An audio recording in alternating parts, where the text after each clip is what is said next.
Nous allons débuter ce colloque avec notre premier panel que j'ai le plaisir d'introduire. Il sera animé par la professeure Wei Biye de l'Université Ningbo, également chercheur invité à l'Université Laval. Sa présentation intitulée « Comprendre la décision d'immigration vers le Nord global, une analyse causale et multifactorielle » nous plongera au cœur des facteurs qui influencent la décision d'immigrer vers les pays du Nord, à travers une étude approfondie des communautés chinoises au Canada. Nous examinerons les aspects économiques, sociaux, politiques et culturels qui motivent ces choix migratoires et tenterons de démêler les causalités complexes qui les sous-tendent. Ainsi, j'ai le plaisir de céder ma place à la directrice de la chaire, Madame Angélique Rouvière, qui nous fera le plaisir d'animer ce premier panel. Madame la directrice. Bonjour à toutes et à tous. Bonjour Wei, et je remercie très chaleureusement Wei d'avoir attendu si tard parce qu'on a 13 heures de décalage avec la Chine, donc elle nous fait le plaisir d'être là aujourd'hui, mais en Chine il est très très tard, donc Wei Biye est une professeure enseignante-chercheur qui a été invitée à l'Université Laval durant l'année 2024, au cours de laquelle elle a participé à plusieurs événements, dont un colloque justement sur le sujet duquel elle va nous parler aujourd'hui, sur l'intégration des étudiants de l'Université Laval, donc les étudiants chinois à l'Université Laval. Et ce colloque lui a permis de réélargir son échantillon et de pouvoir parler plus largement en fait de l'immigration des étudiants chinois au Canada. Donc, Wei, je vais mettre ton PowerPoint et puis je te cède la parole.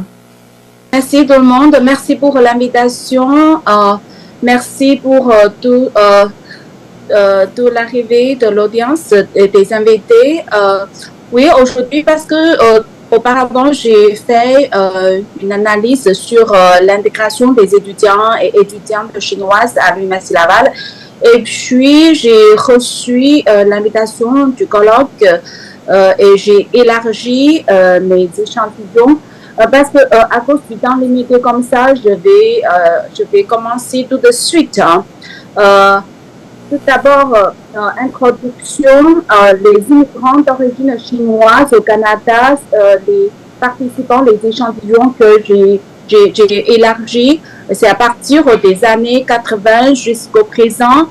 Les facteurs qui causent leur immigration changent avec le temps et l'évolution sociale. Les facteurs sociaux comme la réforme d'ouverture, le plan de l'enfant unique, le développement industriel comme l'usine mondiale, la Chine c'est l'usine mondiale et l'abolition de l'environnement, la sécurité de l'alimentation, le système éducatif en général. Il y a plusieurs facteurs qui influencent leur décision de l'immigration. Et les facteurs personnels comme la résistance à la pression, l'état matrimonial, l'éducation des enfants, etc., accélèrent la prise de décision d'immigration. Objectif de cette recherche est de faire mieux comprendre les multifacteurs qui causent la prise de décision des immigrants d'origine chinoise au Canada dans les groupes différents et dans les années différentes. C'est une approche mixte avec parcours de vie, entrevues semi-dirigées et analyse de contenu. Et pertinence de cette recherche, parce que c'est une recherche, recherche qualitative. Pour assurer la pertinence de cette recherche, j'ai choisi les participants qui ont immigré dans les années différentes, dans les années 90 du XXe siècle, dans les années 2000, 2010, 2020, dans toutes les années. La base de cette recherche est sur la base de ma dernière recherche au sujet de l'intégration des étudiants chinois l'Université Laval. Dans ce groupe, 12 entrevues semi-dirigées durant 42 minutes jusqu'à 90 minutes, en moyenne 60 minutes. Et puis, en retournant en Chine, j'ai continué à faire des entrevues à distance et aussi, y compris aussi une entrevue vis-à-vis. C'est-à-dire 8 participants étudiants supplémentaires, 20 participants au total pour cette recherche, pour mieux comprendre. Description des échantillons. Les immigrants d'origine chinoise sont partout au Canada, à Vancouver, à Québec, comme les citoyens et comme résidents permanents à Montréal, à Toronto, à Ottawa et à Winson, une petite ville à Québec. Et aussi une participante non étudiante fait encore la démarche de résident permanent à Ottawa. Mais elle est déjà arrivée au Canada pour faire de sa marche ici. Et les participants étudiants à l'Université Laval à Québec comme résidents permanents potentiels au futur.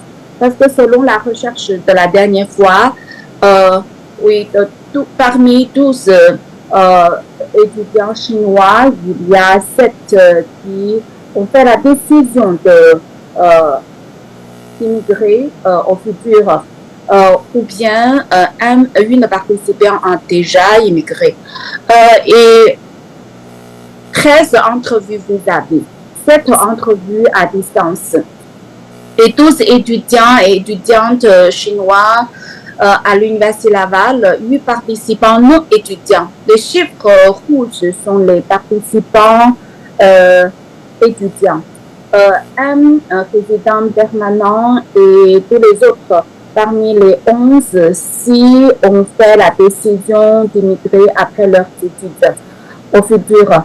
Tout d'abord, je vais vous montrer la description des 12 participants étudiants et leur description. Ils sont au programme baccalauréat, doctorat, maîtrise et aussi un programme d'échange.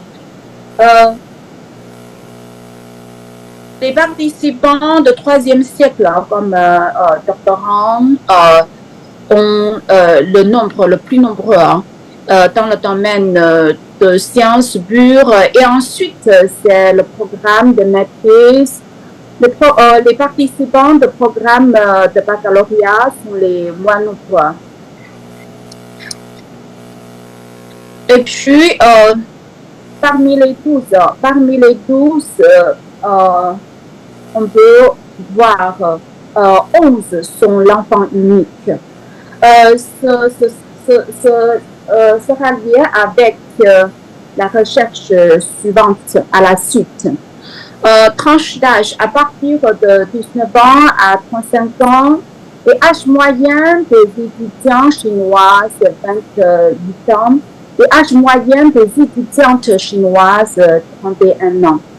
Un peu plus âgés, c'est-à-dire les étudiantes sont un peu plus âgées que les étudiants. On va comparer les différences entre les deux genres. Le nombre de la décision d'immigration, comme j'ai déjà dit, mais je fais un autre tableau pour savoir aussi leur état matrimonial. Participants non étudiants, 5 femmes et 3 hommes à l'âge de 43 ans à 65 ans.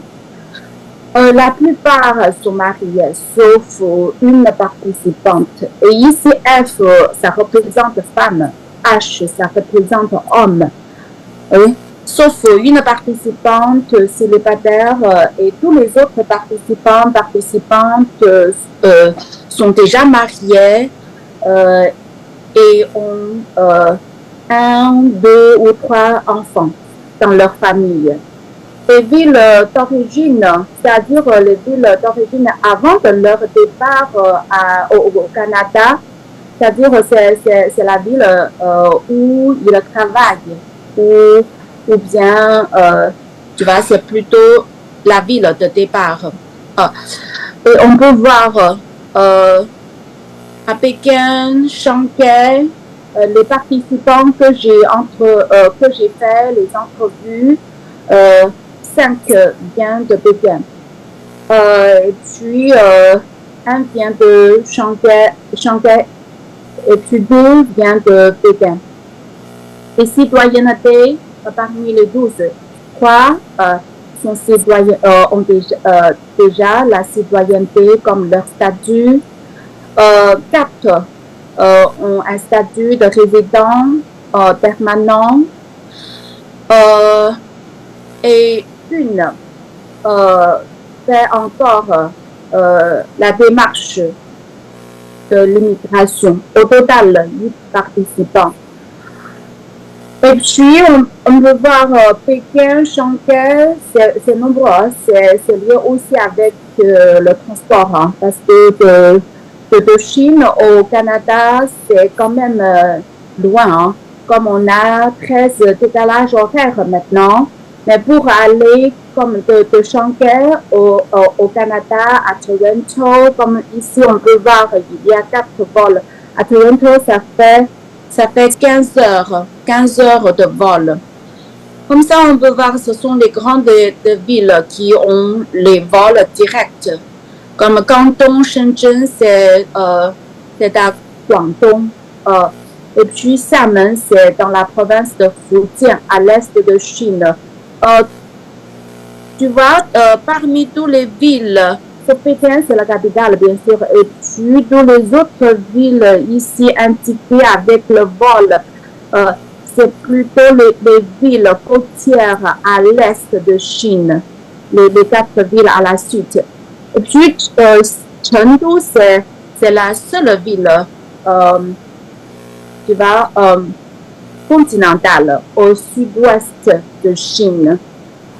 Et Hong Kong, ici les participants, j'ai pas de participants de Hong Kong, mais au Canada, je sais il y a beaucoup de Hongkongais parce que à cause des oui, c'est une autre recherche hein, plus large. Cette fois-ci, j'ai pas fait cette recherche. J'ai pas de participants de Hong Kong. Et puis, amis de leur décision d'immigration. Dans les années 80 du XXe siècle, il y a une participante. Et dans les années 90 du XXe siècle, une participante. Et dans les années 2000, 2 participantes. Mais regarde, à ce moment-là, ces 2 participants ne sont pas arrivés après leur décision d'immigration. Alors, ils attendent encore, hein, parce qu'à ce moment-là, la Chine a eu un développement très rapide. Hein. Il y a encore beaucoup d'occasions. Est-ce que c'est bien? Oui. OK. Et dans les années 2010, 3 participants, mais 4 participants qui sont arrivés au Canada. Et puis, dans les années 2020, une participante, mais 2 participantes qui sont déjà arrivées. C'est-à-dire qu'il y a encore une participante qui a déjà fait la décision d'immigrer, mais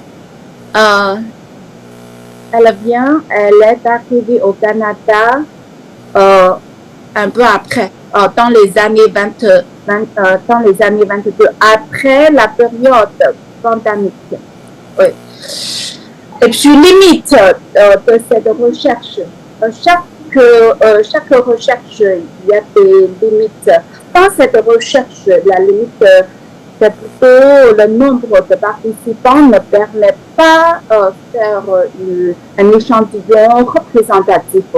Comme vous voyez, les villes de ces participants ne sont pas partout en Chine.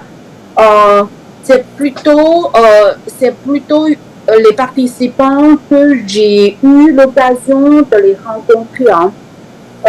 J'ai pas eu l'occasion de faire un grand recrutement partout en Chine. C'est plutôt selon mes réseaux sociaux, selon dans ce temps limité, parce que c'est la limite de recherche.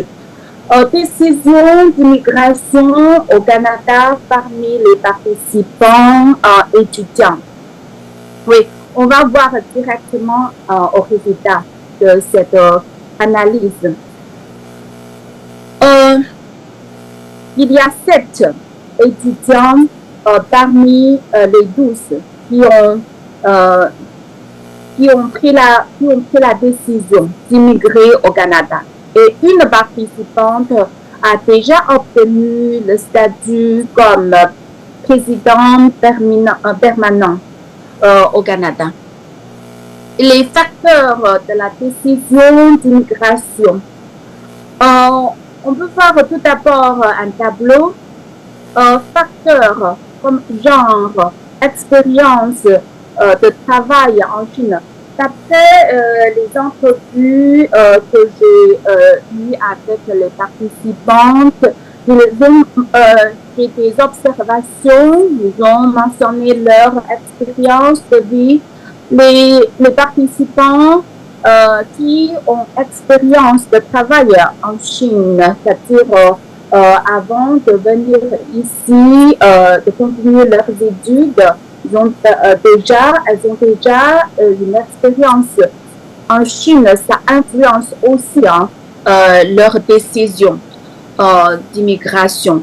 Et le genre, il y a plus d'étudiantes chinoises qui ont pris la décision d'immigrer au Canada. On peut voir selon le genre, leur âge moyenne sont aussi différents. Selon tous les facteurs, j'ai fait un tableau pour mettre tous les facteurs dedans et comme ça on peut avoir une comparaison plus claire. Étudiante célibataire, 6. Étudiante mariée, 1. Étudiant célibataire, 4. Étudiant marié, 1. Et les étudiantes chinoises, leur âge moyenne sont 31. Et étudiants chinois, 28. Comme ça, je vais continuer tout de suite. Comme ça, vous pouvez voir un peu le tableau et je vais faire l'observation de cette recherche. C'est-à-dire si les étudiants ont une expérience, ils ont plus de motivation d'immigrer au Canada. Oui. Mais ici, tu vois, tous les étudiants, les participants étudiants que j'ai rencontrés, ils n'ont pas d'expérience de travail. Pour savoir de plus, j'ai fait des communications indirectes. C'est-à-dire que je n'ai pas eu l'occasion de rencontrer les étudiants chinois qui ont déjà expérience parmi tous mes participants, mais j'ai des communications supplémentaires avec les autres. Et selon les communications indirectes, des communications des participants indirectes, les étudiants chinois, j'ai entendu dire 2 étudiants chinois qui ont déjà eu l'expérience de travail en Chine. Ils ont fait une décision de continuer leur, écoutez bien, baccalauréat. C'est-à-dire qu'ils ont déjà eu leur baccalauréat en Chine, mais ils sont venus au Canada pour changer leur majeur, pour continuer à étudier ici et on fait une décision d'immigration. Mais ici, c'est pas marqué parce que c'est pas parmi mes participants. Les programmes maîtrise, parmi tous les étudiantes chinoises, 3 ont choisi programme maîtrise. Même elles ont déjà, 2 parmi eux ont déjà un diplôme de maîtrise, mais elles veulent bien continuer à avoir une maîtrise secondaire, une seconde maîtrise. Parce que maîtrise, c'est plutôt comme, c'est plus court, hein, c'est plus court, seulement 2 années. Et après les études, on peut avoir commencé les démarches d'immigration. Et ce sont les facteurs, hein, leur genre, leur âge, leur expérience de travail sont les facteurs qui influencent. Et observation, on peut voir les étudiants chinois ont un âge moyen de 31 ans, dépassant l'âge moyen de premier mariage en Chine, considéré comme fille restante en Chine. Le programme de maîtrise de 2 ans est le programme le moins long des 3 programmes pour demander le résident permanent après les études. État matrimonial est également le facteur qui influence la décision d'immigration. L'expérience de travail chez les étudiantes chinoises influence leur décision d'immigration. Comment chez les étudiants chinois? Oui, j'ai déjà fait deux autres étudiants chinois, mais ce ne sont pas mes participants. OK. Et les facteurs de la décision d'immigration des participants non étudiants. J'ai fait 8 participants non étudiants. La plupart sont déjà mariés, mais leur âge d'arrivée, on peut voir un peu la différence entre leur âge actuel et leur âge d'arrivée au Canada. Tu observation, les participants non étudiants ont un âge de 43 à 66 ans, mariés et avec des enfants pour la plupart. Les participants étudiants ont un âge de 19 ans à 35 ans, célibataires pour la plupart. On peut voir, c'est-à-dire les participants et étudiants et non étudiants de 19 ans à 65 ans. Les facteurs que les participants ont mentionnés sont différents dans les 2 groupes. On peut voir le tableau à la suite. Les facteurs mentionnés par les participants de la décision d'immigration. Nombre d'enfants, éducation d'enfants, environnement, sécurité alimentaire, soins médicaux, avis des parents, éducation personnelle. Ce sont les facteurs mentionnés par les participants. Les participants immigrés au Canada ont fait leurs études dans un pays occidental développé, comme la France, la Grande-Bretagne et le Canada. Les participants avec les enfants, l'éducation de leurs enfants est un facteur essentiel de la décision d'immigration. Et puis les facteurs mentionnés de leur décision d'immigration. Les participants arrivant au Canada dans les années différentes, qui ont fait leur décision d'aller au Canada, d'immigrer au Canada, leurs facteurs sont aussi un peu différents. Comme dans les années 80 du XXe siècle, la politique migratoire était favorable à ce moment-là. Il y a une facilité d'immigration. Parce qu'entre la Chine et le Canada, à ce moment-là, il y a un très très grand décalage de revenus entre les deux pays. À ce moment-là, en Chine, on a seulement une centaine de yuans, ou bien moins de 100 yuans de salaire, c'est-à-dire 20 dollars canadiens. Il y a un très grand décalage horaire de revenus. Et puis, dans les années 90 du XXe siècle, cette participante, elle est venue pour faire ses études supérieures à l'université. Parce qu'avant l'année 1999, la sélection, c'est très strict pour entrer à l'université. Il faut passer les concours. Alors, cette participante a envie d'aller à l'université. Et puis, elle est allée au Canada. Dans les années 2000, environnement, dans les années 2000, parce que la Chine est considérée comme l'usine mondiale il y a plus de temps, mais dans les années 2000, on a déjà, on est entré au WTO, comme ça, le développement industriel cause aussi des problèmes environnementaux. Comme ça, certaines familles voudraient bien immigrer au Canada.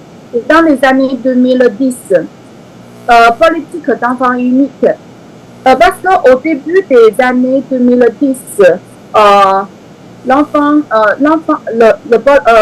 plan, la politique d'enfants uniques est plutôt commence à partir de la fin et au début des années 90, c'est-à-dire à la fin des années 70 et au début des années 80. C'est le moment de commencement parce que la Chine est grande. Il y a des différences entre les provinces différentes. Et puis au début des années 2010, c'est pas encore fini, hein, au début des années 2010. Mais tu vois, parmi les participants, certains participants ont déjà leur âge. Tu vois, pour donner la naissance aux enfants, c'est déjà tardif. Comme après 35 ans, c'est leur moment ou bien leur dernier moment pour avoir leur deuxième ou troisième enfant. Comme ça, elles ont envie, la motivation d'immigrer au Canada. C'est plutôt, elle veut avoir un peu plus d'enfants. Et maintenant, en Chine, on a déjà changé, on a changé déjà le plan d'enfants unique pour encourager la naissance en Chine maintenant. Et dans les années 2020, c'est la politique pandémique, ça influence aussi une partie des Chinois et une participante dans cette recherche. Elle voulait bien immigrer à cause de la politique pandémique. Et pourquoi immigrer au Canada? Multiples facteurs de la décision d'immigrer des participants non étudiants au Canada. Bien sûr, tout d'abord, c'est politique migratoire. C'est plus facile parce qu'ils n'ont pas beaucoup d'autres choix. Comme même en Europe, c'est pas facile.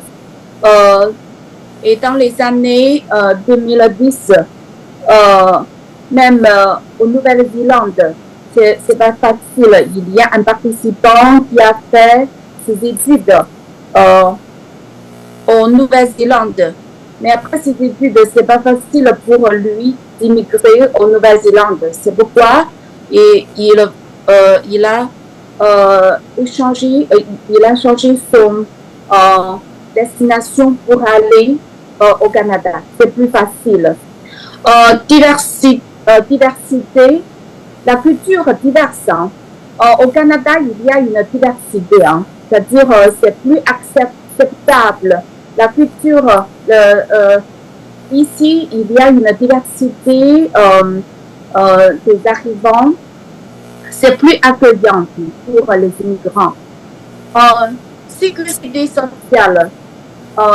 Au Canada, c'est aussi un point très important pour les Chinois, pour avoir une sécurité dans les villes. Et subventions, comme subventions aux enfants, subventions comme à l'hôpital, tout ça, la subvention pendant la période pandémique, de ça. Ça influence aussi la décision d'immigration. Concept de valeur, c'est un peu divers. Mais la plupart des participants mentionnent ce point dans leur discours, dans leurs entrevues. Et conclusion, parmi les étudiants célibataires pour la plupart, l'opportunité de travail, l'équilibre entre le travail et la vie, la pression sociale sur l'âge et le genre, etc. sont les facteurs qui influencent la décision d'immigration au Canada. Et parmi les participants non étudiants mariés avec enfants pour la plupart, l'éducation de leurs enfants est un facteur essentiel de la décision d'immigration. Également, leur éducation personnelle. La plupart des participants ont déjà eu une expérience d'études et un diplôme dans un pays occidental développé et au Canada. Ok, je pense que maintenant c'est plutôt le temps pour communication, questionnement.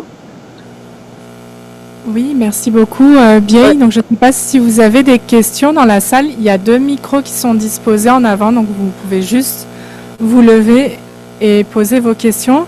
Moi, j'avais une question, professeur Biey. Vous avez dit que finalement, là, vous avez élargi votre échantillon et vous n'êtes pas seulement concentré sur les étudiants chinois de l'Université Laval. Est-ce que vous avez constaté des différences finalement des étudiants ou des non-étudiants qui étaient dans les autres provinces canadiennes, ou est-ce que finalement les résultats, vous trouvez la même chose? Les résultats entre les participants, c'est dans les autres provinces?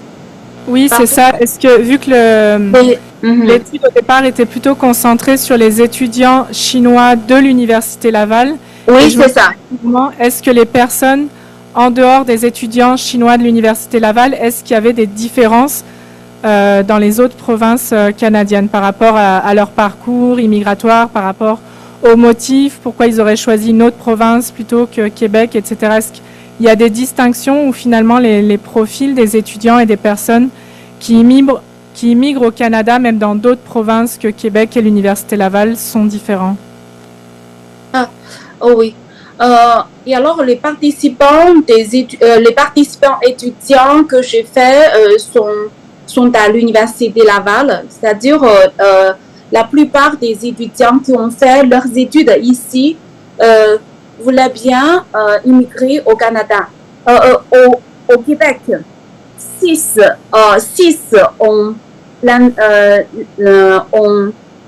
parmi eux, oui, ont envie d'immigrer au Québec après leurs études. Ça dépend aussi de leur intégration linguistique. Parce que les filles s'intègrent mieux,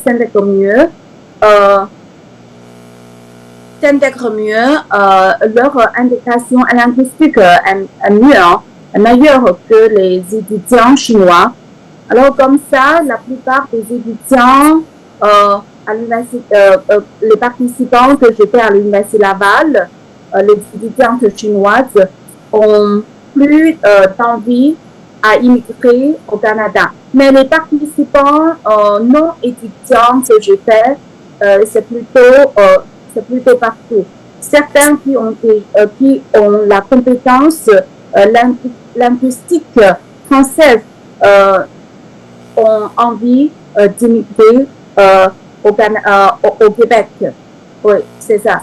Et les autres qui n'ont pas la compétence linguistique préfèrent plutôt au Canada anglophone. Oui, c'est ça. Ok. Et est-ce que ça signifie que finalement, vous dites qu'il y a plus d'étudiantes chinoises, donc de femmes, qui sont dans des profils linguistiques? Ça veut dire que est-ce que les hommes seraient moins représentés dans ces filières? Oui, parmi les étudiants, c'est ça. Parce que comme ça, on peut voir ce tableau comme ça. Les doctorants, il n'y a plus de doctorants. Et dans le domaine sciences humaines, parce que dans le domaine de sciences dures,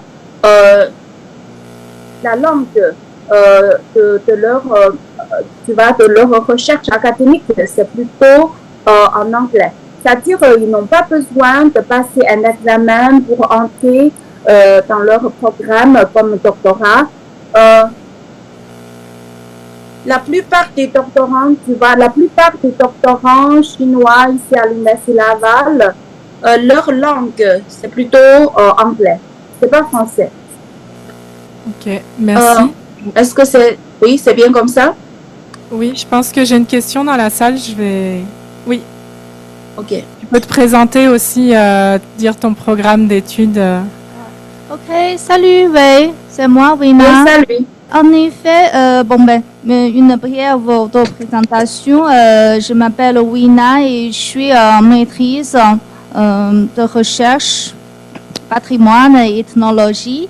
Et ma question, c'est que comment tu as réussi à sélectionner ou à collecter tous ces échantillons-là? Est-ce que c'est plutôt de manière plutôt aléatoire ou délibérée? Et puis, c'est par quels moyens? C'est les réseaux sociaux en ligne ou par des rapports personnels dans la vie réelle.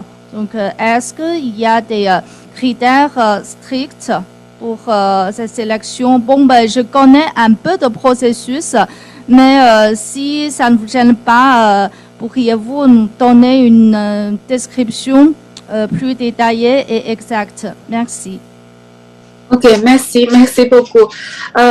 Ok, avant d'aller au Québec, pour moi, je ne connais qu'un professeur là-bas. C'est-à-dire tous les participants, comme les participants étudiants que j'ai fait mes entrevues semi-dirigées, c'est plutôt, tu vois, je les ai rencontrés sur le campus. Et puis, tu vois, je leur demande directement est-ce que je peux avoir une entrevue. Je leur explique un peu la recherche que je fais et je les invite à faire une entrevue avec moi. Ce sont les inconnus. Et puis, avec le temps, j'ai fait aussi des amis, j'ai mes réseaux sociaux à Québec. Comme ça, j'ai aussi fait des entrevues selon mes réseaux sociaux. Oui, c'est ça. Parce que tous les participants, la recherche, c'est anonyme. Comme ça, je ne demande pas les participants que j'ai fait les entrevues en utilisant leurs réseaux sociaux. Comme ça, ce sont anonymes. Et puis, pour les participants non étudiants que j'ai fait les entrevues, la plupart des entrevues sont plutôt à distance. C'est plutôt selon mes réseaux sociaux. Ce sont les amis de mon médias sociaux. Il y a un média social nommé WeChat en Chine. même les participants non étudiants ont déjà immigré au Canada, mais ils utilisent encore les médias sociaux qu'on utilise en Chine, comme WeChat. Je les contacte avec WeChat. Ce sont sur la liste de mes WeChat. Ce sont les amis de mes WeChat. Oui, c'est ça. Les participants non étudiants, c'est plutôt comme ça. Je les ai déjà connus auparavant. Ils sont les amis de mon WeChat, de mon média social. Oui, c'est ça. Attends, il y a un autre point très important parce que avec le temps être limité, j'ai pas très bien tout expliqué les détails. Parce que parmi les 8 participants non étudiants, j'ai fait aussi une entrevue vis-à-vis. Même après mon départ, oui, mon arrivée en Chine. Parce qu'il y a un participant qui ont déjà immigré, qui ont déjà son citoyenneté au Canada, mais il est retourné en Chine.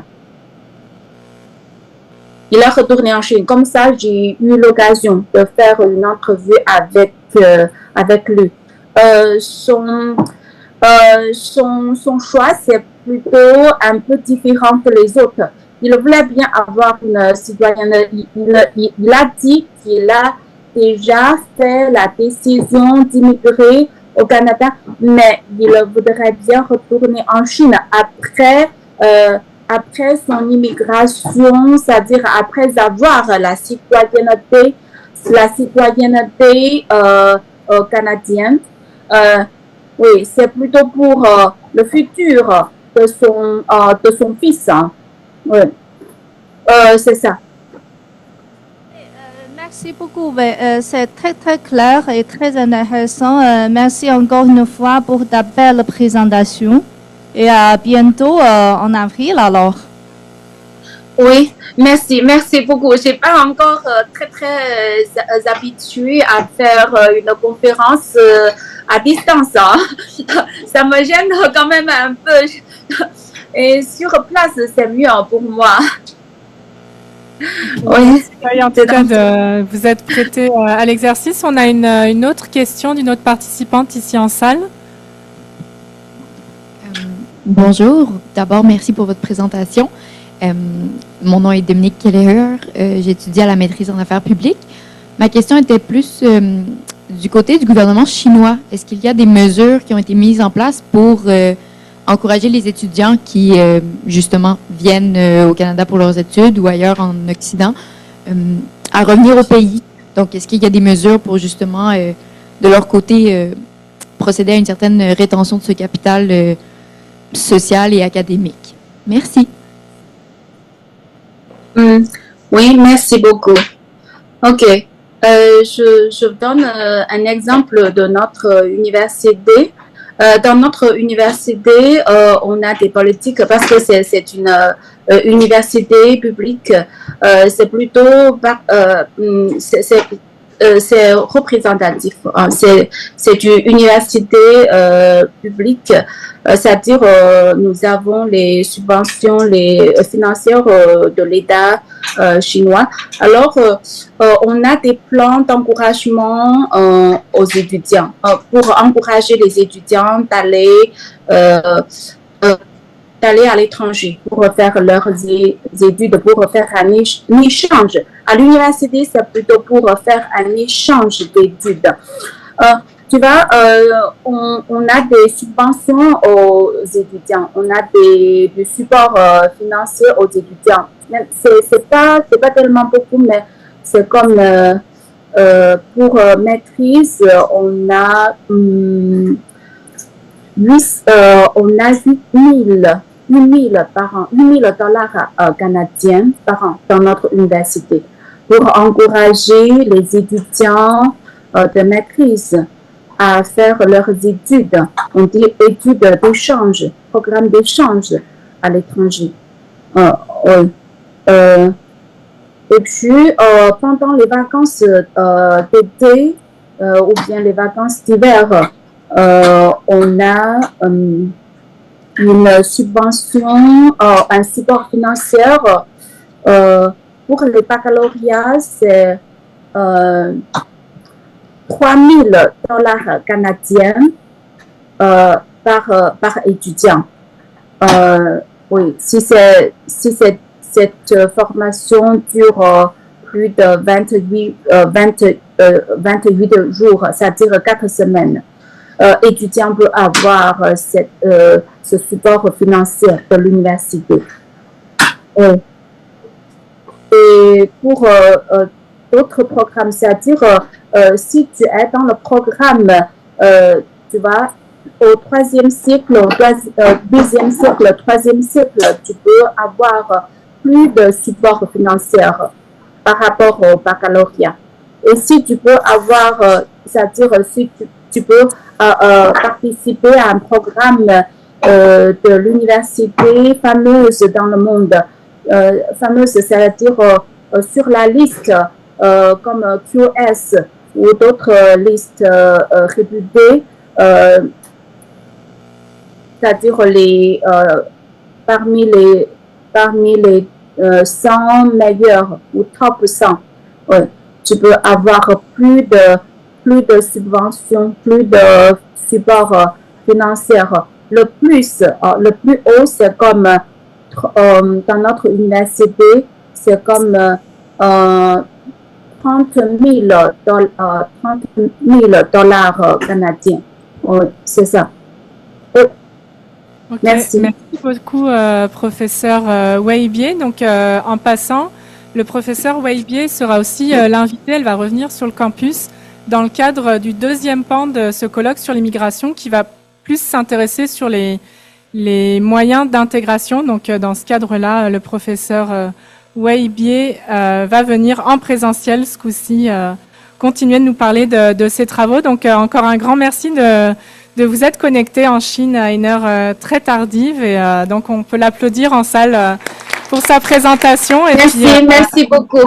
À très bientôt et au plaisir de se revoir en présentiel.